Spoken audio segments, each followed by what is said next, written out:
Welcome to the BiggerPockets Business Podcast, show number 16. Welcome to a real-world MBA from the School of Hard Knocks, where entrepreneurs reveal what it really takes to make it.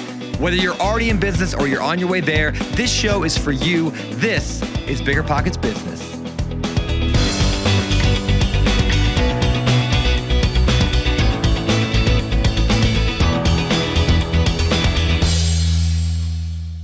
Hey there, everybody. It's Jay Scott here with my co-host in red, or maybe that's pink. Pink. It's always pink. This is always pink. Hard. It's always pink. Mrs. Carol Scott. How you doing today, Mrs. Carol Scott? Awesome day. But more importantly, how are you after your awesome weekend? I had an amazing weekend. So I spent the weekend with the hosts of the BiggerPockets Real Estate Podcast and one of the hosts of the BiggerPockets Money Podcast. I was with Brandon, David Green, and Scott Trench this weekend. We were all at a conference together, and it was awesome. It's actually a really great conference. We were in Seattle.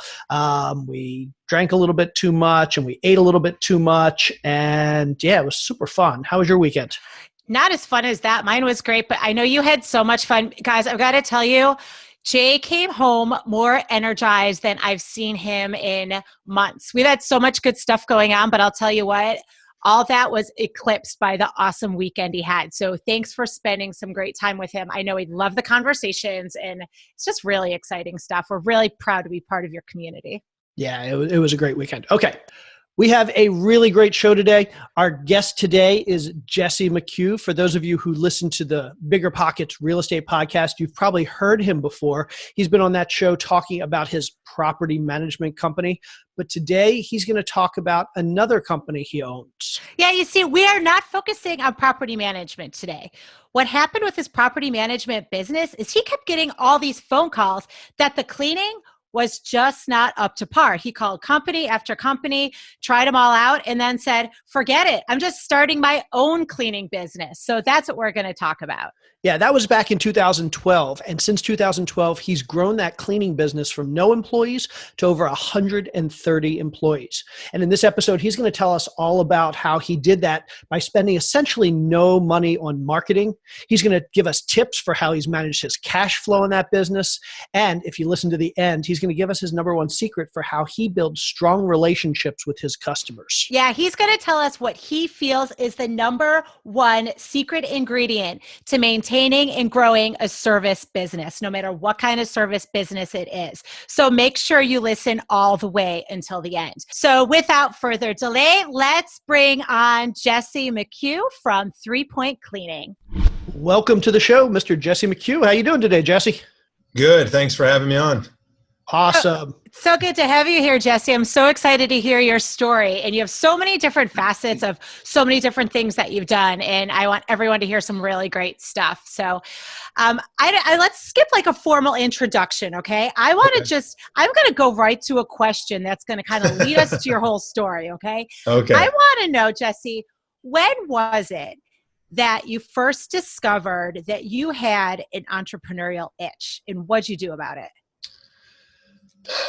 I'd say the moment that it is most clear to me looking back was when I was working, like a lot of people, I'd worked a lot of different jobs, but when I was working for a resort management company and was kind of working my way up that, that career path.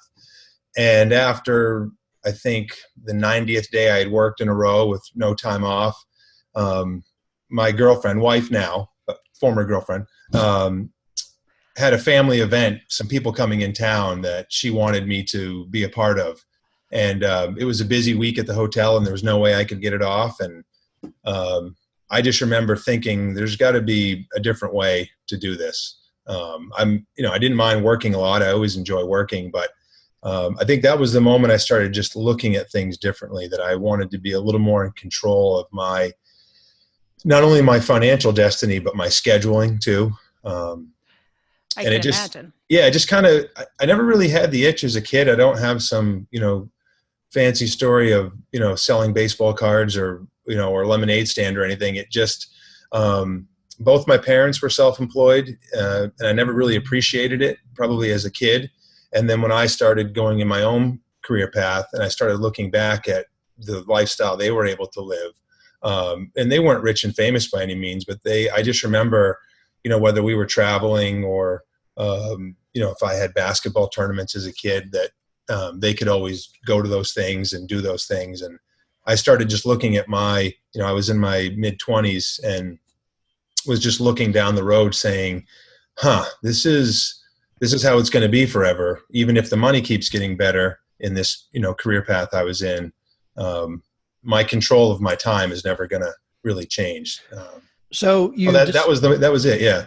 Yeah. So you decided you were ready to control your own destiny. So what was the first venture you attempted at that point? It just started with it when I planted the seed that I just knew I wanted to do something different. I didn't have any big idea, and I didn't have some creative invention or anything like that. I just remember talking about it with family and friends all the time, that I'd rather do something more on my own. And I think that was his first step, is just putting it out there. And it was actually my dad who, mutual acquaintance of ours, friend of his, and somebody who had actually been my basketball coach as a kid, and then coached my brother too. He had a small property management company. It was him and one other person in the office, basically doing his own stuff, and a few other clients. And he put us in touch saying, he was looking to transition out and was looking to take on, a younger person to take over his third-party stuff and just basically concentrate on his own stuff. And that all it was that was the first opportunity that I had, that had come across my my path. And I talked to, now he's my current business partner. His name's Paul Cook. Interesting guy. A lot of funny stories I could go into about him. But that was just the first opportunity. And him and I talked about it on and off. And what ended up happening was through the course of him and I trying to negotiate something, so I came on and worked for him as an employee. And then we were working on a transition plan of how it would work for me to leave and do this on my own. And in that time, we just had a good time working together. And what was a small company at the time, and I won't take all the credit, I think I kind of woke something up in him too, that he was out there bringing in more business and doing things like that too. And the two of us just started, all of a sudden in the frame of our negotiations, we had, 200 more units that we're managing in a short time. And it's like, okay, maybe we should talk about doing this together long term. So that's how it happened. So give us some context. What year was this? How old were you? And I think we didn't mention it, but this was in Maine, correct? Yep, up in Maine. And it was, it was a big move. I was living in South Florida at the time. I went to college down in South Florida, graduated in 2005, and was living down there, met my wife down there, had a good job down there. But the opportunity that presented itself was all the way, where I was born in Maine, but I hadn't been there since 2000. And it was 2009 when this opportunity came. And, I just kind of said, what the heck? So the story I always tell everybody is I asked my wife, girlfriend at the time, I asked her, how do you feel about moving to Maine? And, I remember she just kind of looked at me and paused. And because we had lived in the city, and I never wanted to get a pet living in the city, she said, can we get a dog? That's our first thing. That was it. Can she get a dog? I said, done and done. Yeah, we can get a dog. So yeah, it's 2009, moved from South Florida all the way back up to Maine and started, working as an employee at the time. And yeah, that's when it began. So what was the transition plan from employee to owner of the business?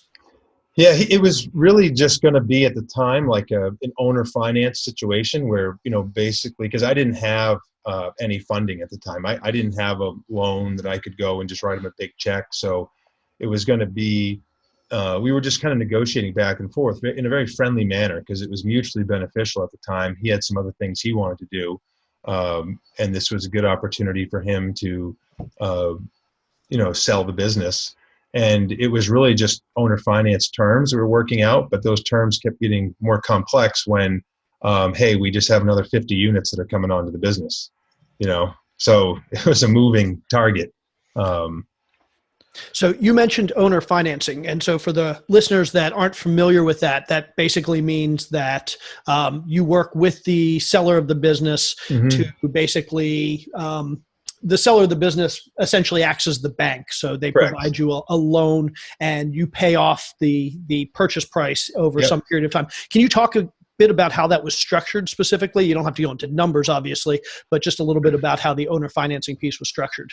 Yeah, the way it was supposed to work was that he just wouldn't have to work anymore and would still receive payments. So just like if you were buying real estate, if you were selling real estate, you don't have to be involved with the real estate anymore.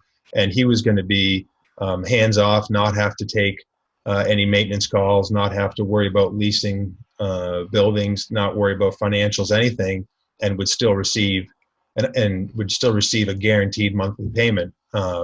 And that would be the mutual benefit. The mutually beneficial arrangement would be then from there, I would have something to build from, and rather than just starting from scratch, I'd have a better platform to continue to grow from, and then what I do with it from there would be mine. And like I said, that was still very much on the table. But what happened is we both started rapidly growing the business to where we saw, and I think he saw a vision for the first time as well, that we would have more employees, and this would be, to some extent, a little more passive to both of us, to where we could both be working entrepreneurially rather than running around, changing ceiling tiles, leasing apartments on our own and doing all that stuff. So we both just kind of saw that, and it worked out well. So still together to this day, actually. I love it. So it sounds to me like you mentioned earlier, Paul is your partner, right? Yes. And Yep. I love this journey already, how I think it's fascinating that it was, I don't want to say it was as simple as, because nothing's ever as simple as, but I think you said something really powerful as far as you decided you want to do something different to control your destiny. You were tired of working 90 days in a row and not seeing your girlfriend, now wife, etc. And you did one simple act, which was saying it out loud and putting it out there, right? So I think that's just a really powerful thing to kind of take away from that, which led you to Paul. And then tell us more about, you said you had maybe a couple interesting stories, or even the fact that Paul suddenly became more energized, right? And what you're talking about just now really, really speaks to that. I think that he was really at first thinking it was going to be very passive for him, but then you came on board. It sounds like he got energized and fired up again. Yeah. So talk more about some of those things that you saw him doing that when you came on board, it really kind of lit a spark and really got your business going that much more. Yeah, I think the biggest thing is when he had me around, he saw somebody else with the same level of commitment and energy. And, that's something I like to talk about a lot is, making yourself invaluable, irreplaceable to somebody. And that I think he saw somebody who I was out trying to grow the business. And I was taking on responsibility. I would meet with people that usually in the past, it would always be things he would have to do, or he didn't have somebody that he trusted to handle that situation, and I would do it. And then it would go well. And what I saw him start to do, which he hadn't been doing at the time, was just really generating business. And he had been around in the community, much longer than me. And I think he had the ability all along to do more of it, but maybe he didn't have the motivation of somebody else who would help carry the load in an entrepreneurial manner, meaning 24/7. So him and I were both taking calls at midnight in the early days, or meeting with clients on a Sunday, all the things that maybe not every, 9-to-5 employee had done for him in the past. So really where I give him a lot of credit is he just started, whether it was making phone calls or I remember, I'll give him a lot of credit. He saw, we even have gotten now into some government contracting where we have some pretty large property management contracts with state facilities. And he saw an RFP in the paper and, was all of a sudden saying, hey, we got to go do this, and I'm like, okay, so really the biggest difference was when I say energized, He was never lazy before. He just Sure. he was energized to take the business and continue to double it each year, rather than just keep it what it was doing. He was energized to continue to grow it, which was fun. So That's awesome. you guys were basically pushing each other to grow the business. So you came in, you sparked something, and then he kind of Yes. took the gauntlet and then ran with it. And so together you just made a good team that actually like drove the business forward. So Yes. when you first came in, how big was the business? How many employees? How many units did you have under management? And then where did that grow to? Yeah, when we started, it was probably close to 200 units with, half of them being his. So maybe 100 third-party management. We had one administrative employee and one or one and a half maintenance people helping out. That was really it. Now, today, it's grown. The property management side, we've got 8 people in our office doing administrative work, probably 10 maintenance people, plethora of independent contractors that work for us regularly. And then we've also started, I'm sure, which we'll dive into more, what spun off from the management business is a commercial cleaning business, which has well over 100, somewhere between 100 to 130 employees now. So, Wow. That's Okay. Well, huge. That's yeah. huge. so I know we've talked a good bit, and anybody that's interested in hearing more about the property management business, there was a great episode on the BiggerPockets real estate podcast where you talked about your property management business. But now that you mentioned the cleaning business, I think I'm a little bit intrigued. So Yeah. can you tell us a little bit about how the property management business led you to start the cleaning business? What was the impetus there? I would say property management's a great springboard for any of the, kind of blue collar, physical labor industries. I mean, you're in control of heating, plumbing, lawn care, snow removal, janitorial. So as much of it as you want to dive in and do, you can do. So me being young and just trying to do as much as I can, I was dabbling with a little bit of all of that. We were hiring our own maintenance guys. We were doing more of our own lawn care, snow removal. And then I think after, the way it really began was when you're in charge of so we manage some commercial space. So when you're in charge of a commercial building, the complaints come to you. If it's too hot, if it's too cold, they're going to call you. And the one thing that we were having the biggest headache with was cleaning. So if you rent an office, so if you lease an office space, sometimes the common areas have restrooms, the hallways, the lobby. And if you have a nice, say, law firm paying, say $6,000, $7,000 a month rent, they get tired of complaining about the cleaning and they call you, which then my model at the time was I call whoever, ABC Cleaners, and I just let them know about it. And then I pray that it gets better. And so for these commercial cleaning jobs, these are the people that come in after hours. Yep. The business locks up at night, and the cleaning people come in late at night or the middle of the night, and they do that basically 5 days a week or maybe 7 days a week, depending on the business, right? Absolutely. Yeah. Okay. And I'm sorry, one more question on that to verify. So it was like the ABC cleaners that you called that they basically just didn't do that good of a job is what it all boiled down to. Because frankly, I'm a bit surprised to hear. And I guess you go into different office buildings and ladies' rooms certainly are not where they need to be. So I can totally get that. That said, overall, I guess I was just surprised to find that that was such a common complaint among so many different of your different tenants and that. So it was realistically that these third-party companies just weren't doing that good of a job at the end of the day? I'd say sometimes, but also it's a hard business to monitor when it's a third party. It's constant. Got it. Cleaning is always, it's every day. So unlike, say, heating, cooling issue, typically you fix it and it's fixed for a long time. If there's a cleaning issue, that building gets dirty again. And when it's not you or your people, a lot of times it's hard to figure out what's going on.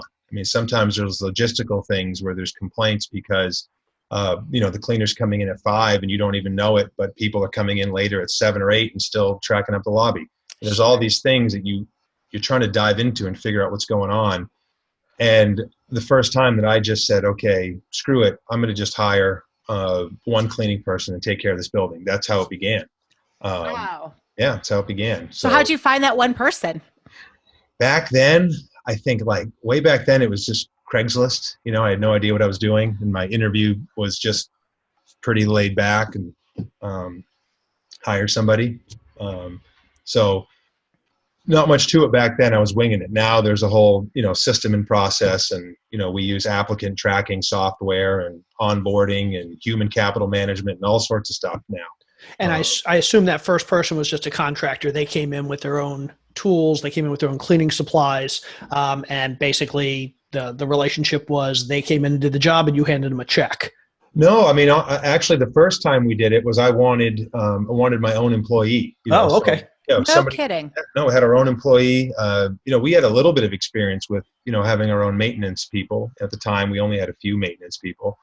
So we had some basically more like handymen that worked for us. So if you called us on an apartment with an issue, we could send a guy over and fix it. So we had a few, we had a small payroll. So at the time, it seemed like a natural progression. Let's hire, a cleaning person, put them on the payroll. And then it was better to me. I could say you're hired to be in this building from, 5 to 7 p.m. And back then we would just trust that they did it, or I would spy on them and things like that. Now you use things like technology, apps on their phone with geofencing. We know where all our people are at all times. It's a whole new, situation now. But. So how did you, so you had this one person and this one person was your employee cleaning from 5 to 7 p.m. Did that person work out? Yeah, it did. I mean, in the beginning where I was the manager of it myself and there was no middle management, everything worked out great. And this is probably a story a lot of entrepreneurs, have experienced where I don't know what employee number it was, but word of mouth, would kind of spread. If you're doing a good job, somebody else would say, hey, I heard you guys do some cleaning. And in a community where you're already doing property management, you have a lot of contacts anyway. So you'd go from one office to 2 offices to 3 offices. And it was at the time so easy because I handpicked every employee. I could literally do my own quality control. I could stop in, I could meet with the customers, I could inspect the buildings. And everything was easy. Everything went perfect. And then, I don't know, maybe around, I'm going to guess, employee 30, it started getting hard. Okay. I would suspect so.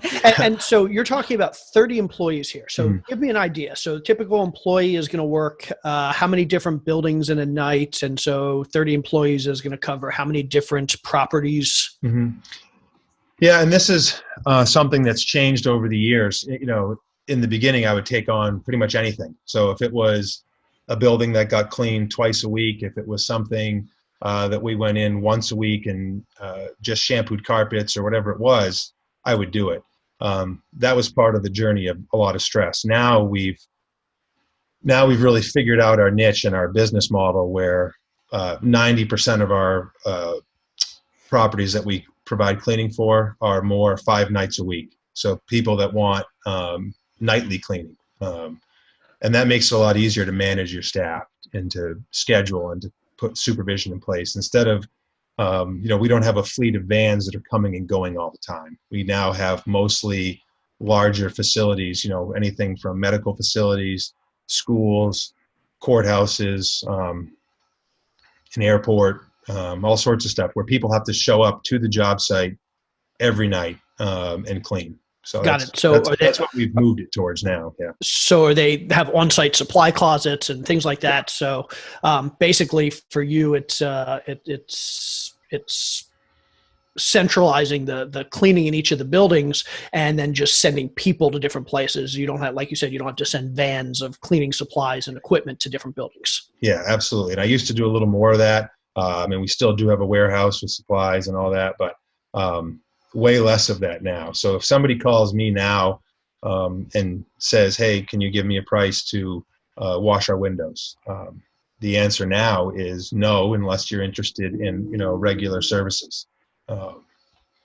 Okay. So I have a question. So you mentioned it was around employee number 30 that things began to get hard, right? So what was it around? Was there a tipping point when you realized, whoa, we're at just some type of critical mass now? I can't run to all these places at the same time. What how did you start thinking differently about your business, and what kind of stuff did you put in place to start streamlining? I think it started being, I couldn't keep my, hand on the pulse of where everybody was all the time. I couldn't supervise it all. And so what I started learning to do, I mean, we used to back then, people would literally, sign a paper log of when they came and left the building, and we'd collect the paper logs, and that's how we pay them. Well, you can imagine some people started to learn to lie on that. So stop right there. Give me a good story. Tell me a good story about someone learning to lie. Oh, someone learning to lie. I call them when I'm standing in my car, asking them what they're doing, and they say, "Oh, I'm just finishing up the vacuum right now," and I'm watching them out in their car, smoking something, maybe illegal, maybe not illegal. That type of thing. Wow, that's fun. That's fun stuff. So I imagine a lot of this, a lot of these types of issues can be mitigated by hiring. And I know you've talked a little bit in the past on the real estate podcast, a little bit about your hiring practices and how important hiring is to you. Can you talk a little bit about that? Yeah, I mean, I'd say that's everything, especially in a tight labor market right now, where everybody's fighting for, hands-on labor. So I would say the thing we do the most right now is we spend a little more money advertising, and we're going through, even for an entry-level custodial job, we will interview 6, 7, 8 people before we hire one. Wow. And I don't think most people do that. So we will do that. We'll spend a little more money running thorough background checks on everybody. The simplest stuff about calling references, I think if you get, and the simple step of calling references, it's amazing what you find out. I mean, that's probably one of my favorite stories. I had somebody who I thought was a perfect candidate, and I almost just said, "Hey, can you start tomorrow?" Middle-aged lady, very pleasant, had a good resume, and I think we ran her background check. It came fine. But one of her references, she had put that the business had sold, and the woman that she used to work for passed away, so you couldn't get a hold of her. I said, "Oh, that's terrible." But for whatever reason, we did our due diligence, and we called the company she used to work for, and they verified, yeah, the business did sell, but no, she's alive. I can give you her number if you want. Oh boy, This is going to get really good. I'm like, what? So we called the lady, and she didn't want to talk too much about it. She said, "I'd rather not talk about the employee." And she said, "But I would just tell you that, drugs are a problem in our community." And I said, "Wow. Oh, whoa. Wow. What? You can't trust people in an interview. That's what it was. It's like a real estate deal. You can't just go off of gut, right? You got to go back to the numbers. And that's what you learned in the hiring practice is you go back to the data. Do they check? So now we have a hiring checklist, do they check off the boxes? And before you just hire somebody. So what kind of turnover do you have for your cleaning employees these days? It's not too bad. I think the industry in general is going to be higher than most. You get a lot of good people who want to do it as a second job, but people don't necessarily do something as a second job forever. So even there is, I would say, more turnover than a regular business, but at least through a little more screening of people, we don't have people that quit with no notice as much. So you have a little better, clientele of employees who will at least give you proper notice and things like that. But it is common, unfortunately, in the cleaning business where somebody will take maybe a part-time evening job for, 5 or 6 months and then give their notice. And then we've had a lot of repeat hires too, though. I've had people that have worked for me 3 times. Oh, wow. Yeah. And they, life, everybody's got their own stuff going on. So life throws them curveballs. And as long as they are respectful to us as, employers, and they leave on good terms, we've got some good employees that will get a call and haven't heard from them in a year. And we'll say, "Yeah, come on back. When can you work?" So. Awesome. So yeah. What year was it that you hired your first cleaning employee? See, probably around probably was until around 2012, really. About 2012, it was small, one or two people back then. Okay, so you started in 2012. Here we are 7 years later. You said you're up to about 130 people. Presumably, somewhere in there, you stopped going from just hiring cleaning people to putting some type of structure in place, some management structure. So can you talk about like at what point the business grew to a size where you had to start putting in managers or maybe managers of managers, and what does your organization look like over the years through today? Yep. Probably it always happened. I don't know if this is the best advice for the listeners, but this is the truth, that it always happened too late. I didn't have the crystal ball to say this is what we should do. It was always after things were too stressful and something went wrong that we realized, I bet a human resource person would be a great idea, So now we have an operations manager that oversees the day-to-day. He's there in the day. So his title is operations manager, probably more of a general manager at this point. We have a human resource person. And what's nice about having a property management business is I can share some of the admin and the accounting backside. So that is the one overlap, answering the phone, taking messages. At this point, it is two separate businesses completely. But having multiple businesses, there is an upside to that where the accounting team can be helpful, because there is a lot that goes into the back end where we're tracking how much we're spending on labor very closely and materials. A lot of our contracts, I supply chemicals and equipment. Some of our contracts, I supply all the toilet paper. So you have to have some accounting systems in place where I know exactly what we spend on paper towels every month, or you'll get burned. Certainly. And I have. So I share a little bit of the accounting and the admin, but on the cleaning side, there's human resources, there's operations.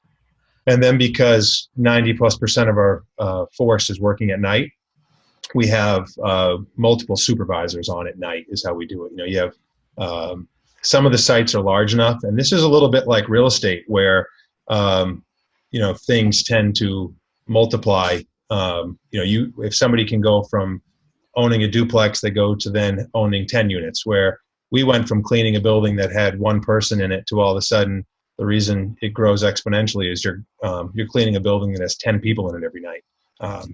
We've cleaned a school that had 10 full-time people every night in it. That's a huge job. So then all of a sudden that site alone warrants its own on-site supervisor, So we have some sites that are big enough that there's a site supervisor, and then we have some kind of roaming, we call them field supervisors at night that they have.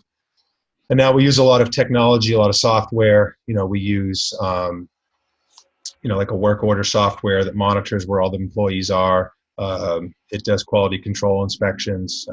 Employees can communicate back when they're short on supplies. You can pre-program the job for the whole year of everything that needs to get done, and they can close out the jobs as they go. So much like the property management business, I've really leaned on technology to scale, and I think both those fields, not enough people in my area anyway do that. It was the same with property management, where there wasn't a lot of competition in this area, people using modern property management software that gives the proper transparency. So I kind of took what I learned from there and did the same thing with janitorial. Our customers can submit work orders themselves and see when they get closed out. So it's nice. Yeah. Excellent. So it sounds like through the growth from 2012 until now, in these 7 years, these 135 employees, putting in different layers of people, it sounds like internally as well as at the job sites. You take that, you combine it with systems and processes and technology. It sounds like your role has probably changed a lot, your personal role, right? It sounds like you were much more involved in the beginning. How did that change over time, and what is your role now? How did that all evolve? Yeah, my role now, I'm still, I like to work. So I went to Florida last week, and everybody in the office told me that it was nice not having me around. So I think that's a good thing. Like I've talked about in the property management business, I've been really fortunate to just hire really good people. In the leadership team that I have, there's some turnover, of course, on the entry level labor market, but the management team that we've put around us, we've had very low turnover. So I've been lucky that way, but I like to come to the office, every day. I'm still very involved, but now what I've learned is through using technology is to have the right reporting. So there's things that we look at as daily reports and weekly reports. And on the cleaning side, it's everything from, punch variances. So I can get a report of every employee, the ones that are red flag, that if they were scheduled to work 3 hours, but they only work 2 hours and 15 minutes, it hits my report. And I can see it and I can pass it along to the right supervisors to figure out what's going on. So it's a lot of looking at reports. I think like a lot of business owners, as something grows, you end up looking at data all the time. Sure. Is what a lot of it is. And so are all of your cleaning customers coming through your property management business, or are you doing marketing for cleaning customers outside of property management? Are you taking on customers that are not necessarily in your property management portfolio? Yeah, good question. That's certainly how it grew. That was the bulk of our business, was people that we were already involved with somehow. And now the cleaning business has become its whole own thing. We had to start a new company. We call it 3 Point Cleaning. That's just kind of a reference to my partner and I both really like basketball. So that was pretty simple. We're big basketball fans. And now it comes through mostly word of mouth, honestly. I mean, I hate to say it, the only marketing budget we have right now is through more like charitable events. So we'll sponsor things that, get your name on things. But other than that, like we do a lot of things for, like we were talking earlier, we do things for the local YMCA. So we just do lots of charitable events where we sponsor things and our name is out there. But other than that, we really don't have a marketing budget. And to be honest, if we're still taking on business as fast as I feel like we can handle it. And we've been lucky to, probably one of the biggest things I've learned from cleaning is, and I've learned this the hard way, is to only take on business if it makes sense numbers wise. Sometimes you can have that competitive itch to, just do it so that you can say that you do it. You want to brag and say that school is cleaned by me. But I've learned to just take the accounts that make financial sense. And now we've gotten ourselves into a place where we have some leverage. We just started an account last month where they told us we were the highest bid, but that they really wanted to work with us. So could we come back in and negotiate a little bit and get down to the, the real nitty gritty on it. And we were able to work something out.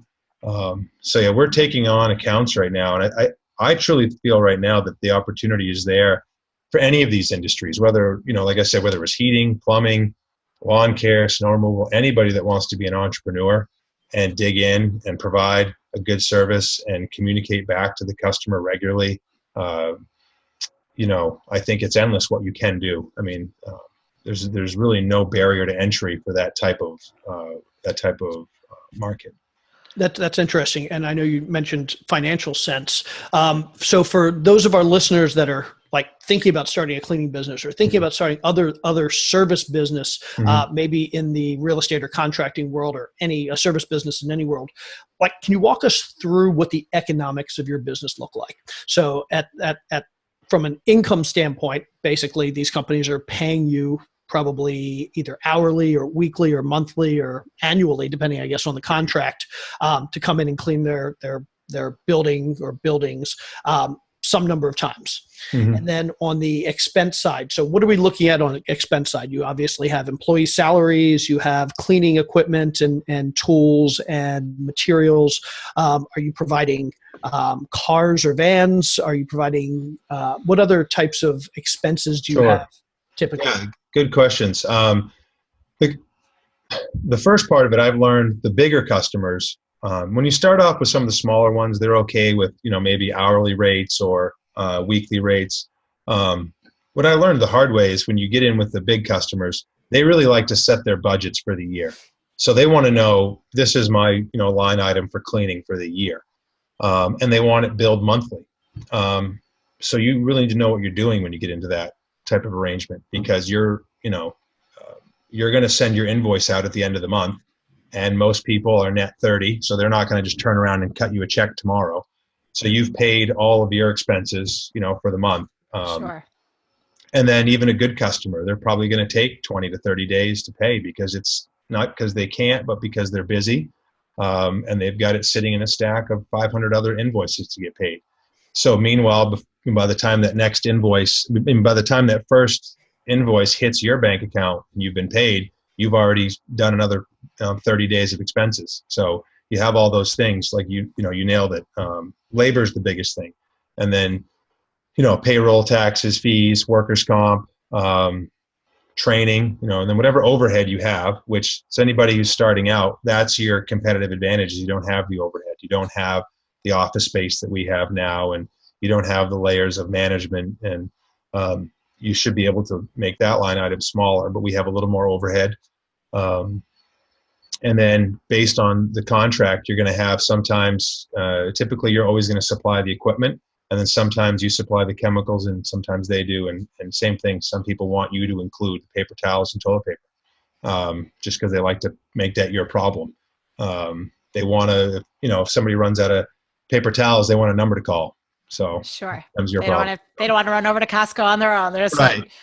Call them up and make it happen. Yeah, make it happen. Make it the janitor's fault. So that's what we do. So I'm curious, and I'm not going to ask about personal financial numbers, but Sure. From a high level perspective, so you get income in, you pay expenses, and then you have your bottom line, your income minus your expenses. And generally speaking, that bottom line is some percentage of your income. We call that the margin, your operating margin. So for every $1,000 you take in, you might make $100 or $200 or $500. So in the cleaning business, what are typical margins like? For every dollar you take in, how many cents is actually going to end up flowing into your pocket? Yeah, good question. I mean, when you're doing like a bid sheet, the last line item you always put in, when you're playing with your numbers, is going to be, your profit, your anticipated, profit there. And it's usually done on a percentage. So most people, I think, depending on how hungry you are, you're anywhere from 10 to 30%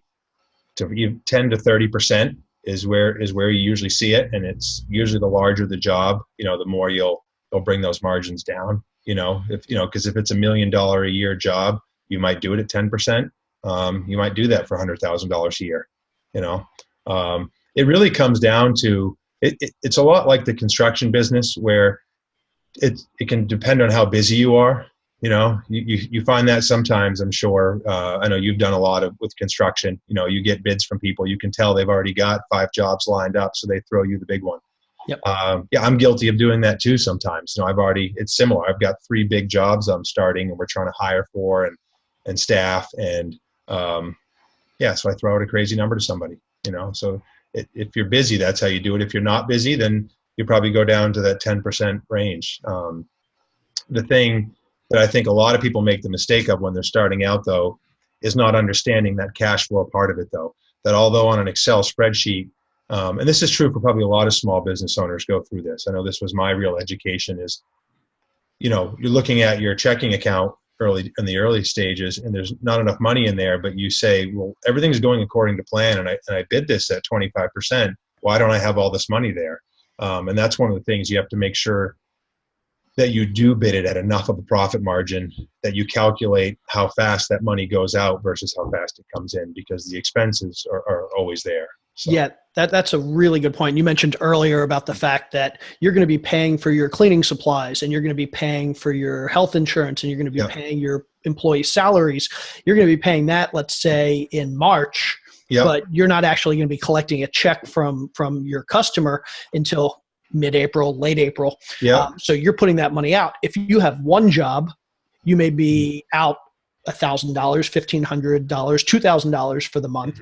And a lot of people think, well, if I can get 100 jobs or 1,000 jobs, that's going to make my business a lot more profitable. But the problem that comes is that with 100 jobs or 1,000 jobs, instead of being out $2,000 for a month, you're now out $200,000 for a month. Yeah. And then you throw in growth with that. It can be a problem if you stay with what you're doing. But if you go land, we landed a large job that I spent $25,000 in equipment, bang, just like that. Right off the bat. A nice commercial vacuum is $500, so if you need 5 of them, you got to go get 5 of them. And then there's some other equipment that you get into. There's some floor machines, and there's, window cleaning equipment and all this stuff that you can spend the money quick. But those people, they're, your vendors that you buy stuff from, they want to get paid right away. So if you keep adding new business and the old business doesn't have big enough margins, you can be in trouble pretty quick. And that's just something I think a lot of people that are in the early stages of being small business should really think about. Doesn't mean that they shouldn't do it. It just means you should plan for it.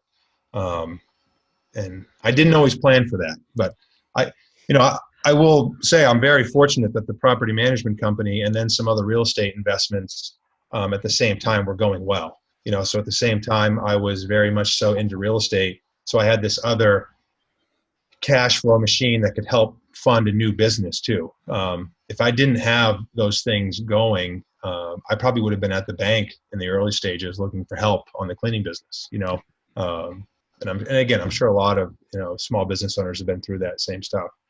They don't teach you that in college. So absolutely. That's right. Cash flow management is one of those things that way too many entrepreneurs and business owners don't think about until it's actually biting them in the butt. Yeah. We get into government work, and it's happened a couple times that a large state facility that we were cleaning, they had some issues on their end, whether it was politics or somebody got fired. I don't know, but we've had them take 4 to 5 months to pay us on something. And then it all comes in at once. But there's not a lot of complaining you can do to the government when they haven't paid you yet. I just got to kind of deal with it, right? And your employees, you're not going to go to your employees and say, hey guys, sorry, we're all going to clean for free tonight because there's some issues going on at the Capitol. Yeah, that's not going to fly. Not by any stretch. Not by any stretch. So you're at 130 people now in your cleaning business. Mm-hmm. What are your goals from here? That's a great question. I'm probably guilty of not being good enough as some of these people that really look and plan, 5-year plans. It's something I'm trying to get better at. I'm business books. I think I'm 80% through, traction. I bumped into, your friend, Brandon Turner. I was at one of the real estate events I went to, and he was telling me to read traction. So yes, you're getting there. 80% through. And that's stuff I, honestly should get better at. I'm much more of just a go and make it work. But right now I've got a nice balance of, I enjoy what I'm doing. I enjoy the cleaning business because it keeps growing. So it's fun to keep having these challenges. It's fun to, one thing about cleaning is you make relationships with other businesses in the community. The big businesses in the community all need, it's a service everybody needs. And it's a service you can be somebody's hero at. So I've made a lot of nice relationships with other business owners in the community that way. And to be honest, every dime that I make from cleaning, if it doesn't get reinvested into the cleaning business, it just goes right into real estate. So there you go. So it comes full circle, right? It just keeps going into the next real estate deal. So, hey, love that. And I want to touch just a bit more on, you mentioned earlier, your marketing budget is essentially zero. And that's a beautiful thing, especially like near and dear to my heart. I love the fact that the things you are spending money on is sponsoring charitable things and sponsoring a team at the Y and that type of thing. And it sounds like you're saying that you feel like you need to plan better, you need to read more, etc. But it really sounds to me that your secret sauce is simply building relationships and just talking to people, right? So, absolutely, yeah. Right? Which I also find really refreshing now, because I know so many people who are afraid to just pick up that phone. So many people are so email dependent. So I'm going to shoot them a note on Facebook or whatever. Can you give our listeners some tips around why that's so important and how you really think that's set you apart and made a big difference for your business? Yeah, I think that's, it's probably people in the office will tell me it's like my weirdest quality, that I just love the need to call people. Because other people, especially some of the younger people that work for me, don't think you need to call anybody. But a lot of our customers have dealt with cleaning issues for a long time. And a lot of our customers have even hired their own cleaning staff, and it didn't go well. So it's amazing how understandable people are when you have a relationship. I mean, I have picked up the phone before and called somebody and said, "Hey, I got to apologize. You wouldn't believe what happened last night." And just told them the truth. You know, Sure. we had somebody quit on us last night, had a bit of a meltdown, and the job didn't get finished, and we're sorry. We're going to make it up to you this weekend. And they're like, "Oh, I really appreciate you calling. That's great." I don't think enough people do that, to just call and talk, check in with the customers. I don't, you have to make people feel comfortable to tell you the truth. The accounts that we worry about are the ones you never hear from. Yes. The ones that people call and complain a lot are the ones I like, because clearly they feel comfortable to talk to us. They're engaged. Yeah, they're engaged. They trust you. They think you're going to be responsive. So those are the customers I like. And I have to remind our staff that sometimes, they'll say, "Oh, this customer over here is, whiny and high maintenance." And I'm like, "No, I love that guy." Totally. He's always telling us what's going on. That's right. You're going to get whatever information you need. And Yeah. I think there's a lot of power too. And you just talking about, you're not only willing, but you're happy to pick up the phone and just full on admit your mistakes. I think that means so much as far as the customer experience, and they love the transparency, and they know that you're going to always take ownership of everything that's happening. Yeah. I had a recent story I just thought of that your listeners might like. I had to speak to the relationships. One of these insurance offices, insurance agency that we clean, and I built a good relationship with their owners, talked to them.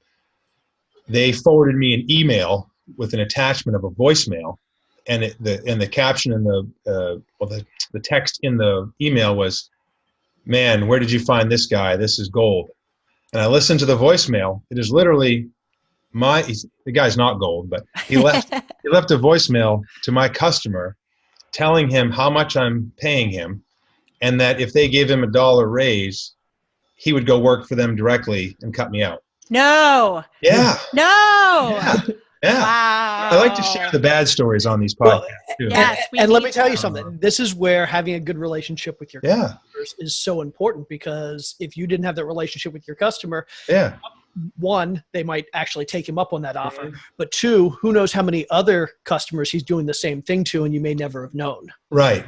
Yeah. So he forwards it to me with just a funny remark of, "Man, this guy is gold. Where did you find him?" or something. And I'm like, wow. So it's about relationships, That's right. People know that we're not perfect, but as long as we, own it and just fix it. So that's awesome. Okay. So you have the property management company, and that is a great lead generation source for your cleaning company. Have you started any other businesses in the space using your, either your cleaning business or your property management business as a lead gen source? We've dabbled a little bit with lawn care, snow removal. We still do some of it. Just kind of cherry pick a few good accounts, a few large complexes that we do the snow removal ourselves, because I'm up here in Maine, so there's some money in snow removal. The only other business that we've done, I mean, honestly, the cleaning has been so fast growing. That has taken most of our attention in terms of growth that way. The property management company is also still growing. So those two are both growing. I mean, the management company is over 2,000 units now and growing. The third business that we do have, which I guess did spin off, I talked about it when I was on the real estate show, was the motel that we purchased is going pretty well. So that is technically a whole separate business. It's only got 3 employees. It's a 67-room motel, but it does have 3 full-time people that all are on site every day. And that is a good example of a spin-off from a property management company, because we actually, a little unconventional, even use our property management software.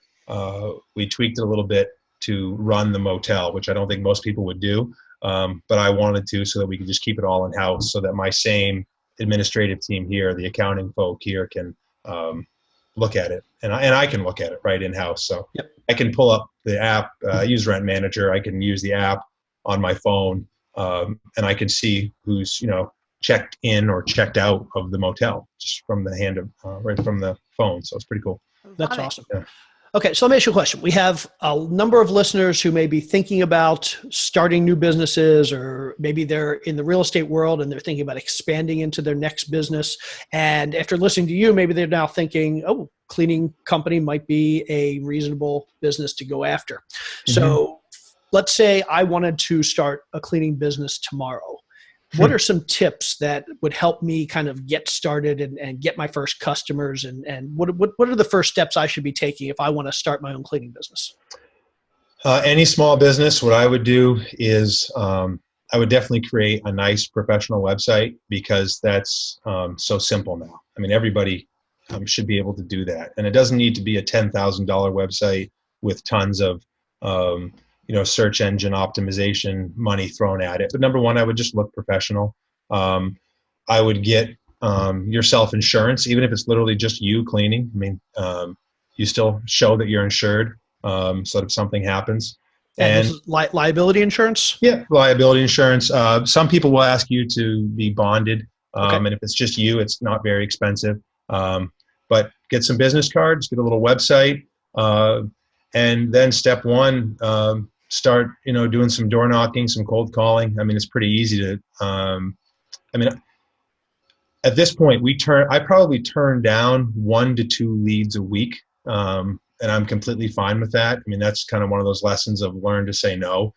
We get a lot of calls of people saying they want once a week service, once a month, come clean our office. We're not doing that. But that's a whole field that somebody just starting could do tomorrow easily. I've seen people put little door hangers on offices, go through office buildings and put, Jay's cleaning service with a number or a business card, fully insured, and a link to your website and free estimate. And I think if you walked around, office complexes and dropped those off, your phone would probably ring. And if I were to walk into a business, who am I talking to? Am I talking to the CEO? Am I talking to an HR person? Is there? That's a funny question. Not a head of cleaning. No, that's a funny question. That is the $1 million question, because we've learned that cleaning is a little sensitive subject in everybody's office, like who's in charge of it. And it is different. I mean, sometimes you do have to talk to the business owner, but most of the time you don't. Most of the time there's just somebody in the office that's their thing. So I would talk to whoever you get on the phone first, and just say, hey, I'm Jay's Cleaning, and I want to give you guys a free estimate anytime. Love to just give you guys a quote. No obligations. And then it's like everything. It would be a ripple effect. I wouldn't mislead people and say you could go and make $1 million in the first 6 months. That's going to be tough, but it would be easy to pick up small business at first. And then it's amazing. Some of these small businesses know a lot of other people. But you might have a small business that is only, say, 2 hours a night of cleaning, but they're a small engineering firm, and they know some other really big companies. And this is what's happened with us, is the phone rings to us and it's a large construction company. And how'd you hear about us? Oh, so-and-so engineering said that they use you and they're happy. Like, oh, okay. Excellent. It's wonderful. So back to that just importance of giving a good service, being professional, building those relationships, talking to people, and it just keeps on going. I love it. Yeah, absolutely. I love it. Great. Well, thank you. These are all excellent tips. And I really appreciate the step-by-step breaking it down for new people on what they should be doing. I think that's going to provide a ton of value. So now we'd like to take you to the part of our podcast, Jesse, that we call 4 More. Okay. Oh, great. So I know you got to love it, right? So what we're going to do is we're going to ask you 4 questions. And then at the end, we're going to talk about more. And the more is where we can find out more about you. All right. Okay. So Jay, you take the first question. Okay. Question number 1. Tell us about your absolute worst job and what lessons did you learn from that job that you're using today?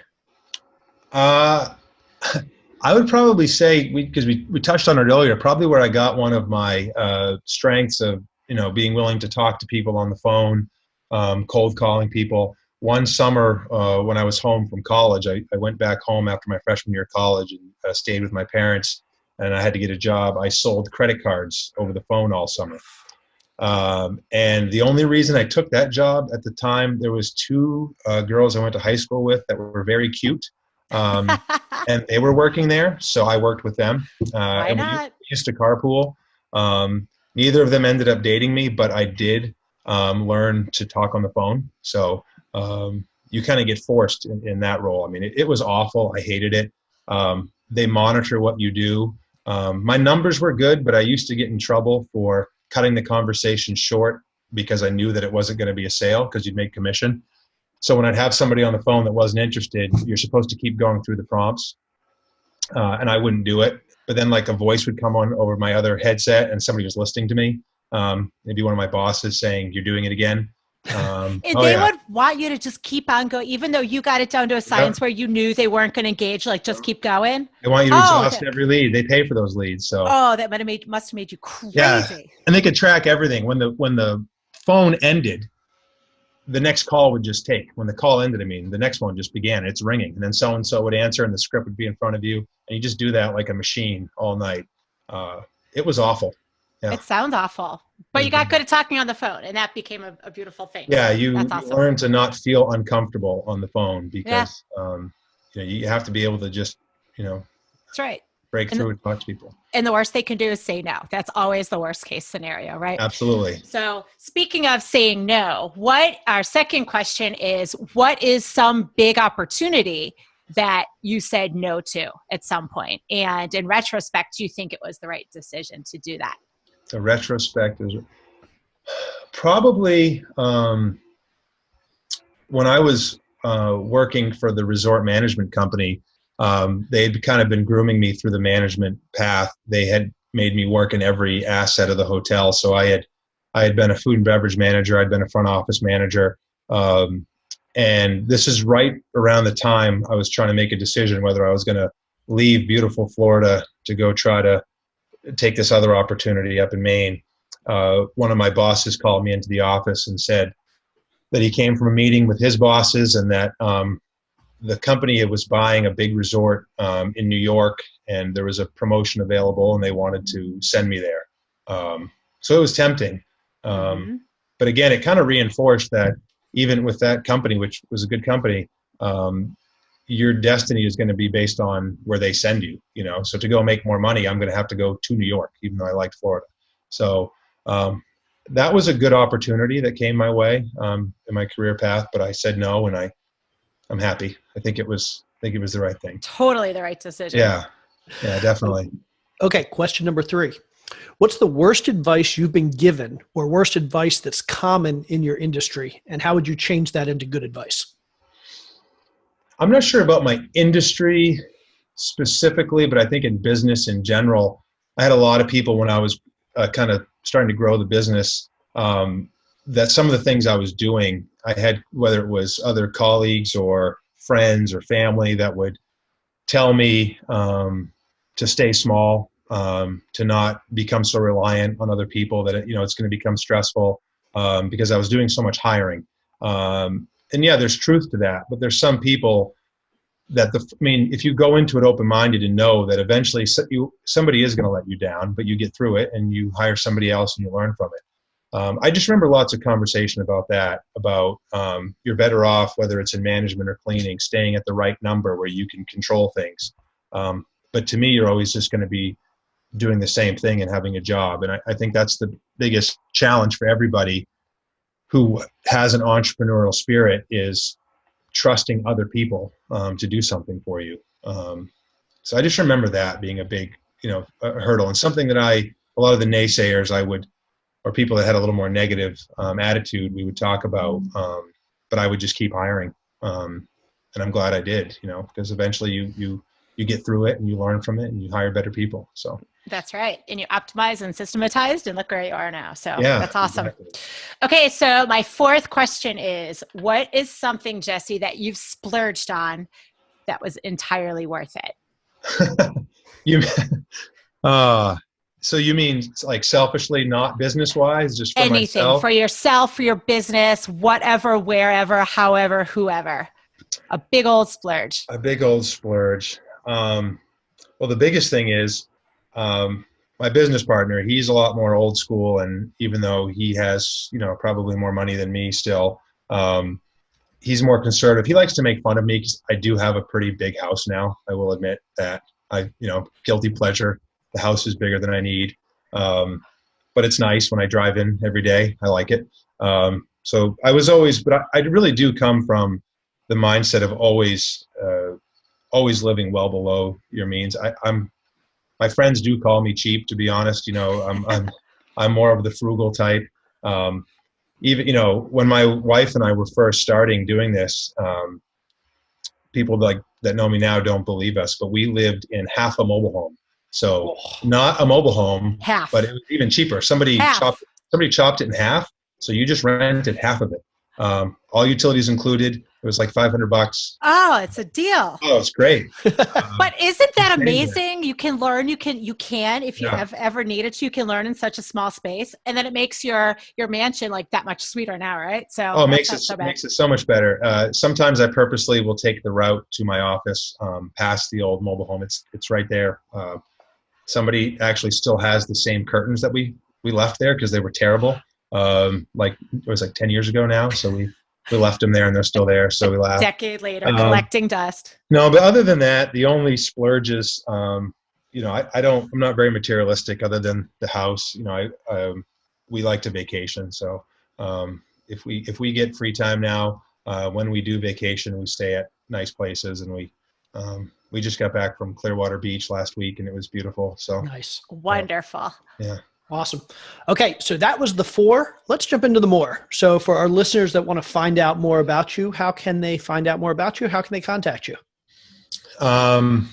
If you're listening to this, you might be a fan of the BiggerPockets website. So I'm on there quite a bit. People, I tend to respond to those direct messages a little more because I tend to maybe like the people that are on that site more than some of the random emails I get. But I'm not a LinkedIn person. That's kind of obnoxious, but I like BiggerPockets. You can find me. I think it's just Jesse McCue. You can find me at our property management website, which is mainrem.com, or 3pointcleaning.com is my cleaning company's website.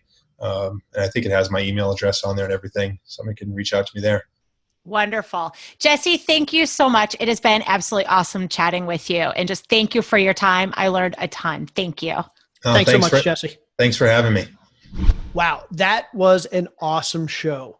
I love how in 7 years, he's grown a business to 130 plus employees. I love the fact that he was able to take his property management business and basically use it as a lead gen site to generate all these customers for his cleaning business, how he's actually not just his cleaning business, he's doing it for his snow removal business and his landscaping business. It's really cool.